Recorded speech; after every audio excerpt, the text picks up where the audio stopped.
Ki somsaxonali mavlo bo'lsin, somsaxonali. Ha, ko'z temasini boshlab oldik, xudo xolasa. Ha, gap yo'q, zo'r. Sal shahar chetidan aytmasangiz, ata gapsiz. Hali ketyapti.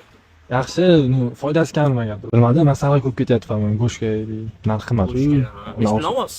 140, 150 o'sha. Kalkulyatsiz bormi? Qarang, aka. Bir kunda necha kilo go'sht ketyapti? Bir kunda 13-15 kilo ketadi. 15 kilo olaylik, mayli. 15 kilo. 140 mingdan olmadi, o'zi. Da. 2 million 100 go'sht o'zi yetkazolsin. Roq ketadi bir kunda. Jinnilik bu. Ha, ne? Muzlatilgan go'sht ishlatib ko'rdingizmi? Yo'q, qanaqaligini bilmayman, uni ko'rish kerak. Ko'pchilik ishlatyapti. Mana o'sha ishlanmayapti. Qarang. Bu yerda o'rtacha go'sht narxi 70 ming so'm olsangiz, ha?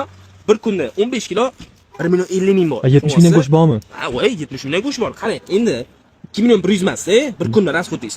1 million 50 ming so'm bo'lyapti. Kuniga 1 million foyda, aka. Bo'ldi, foydangiz mashtal chiqib beradi siz.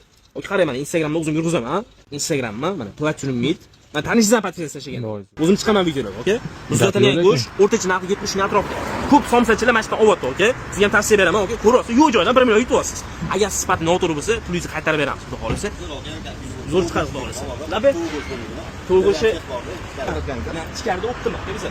Shu o'pdim kirsangiz, shu yerda bor. Bolalar ko'rsatishadi. Shunaqa, okay?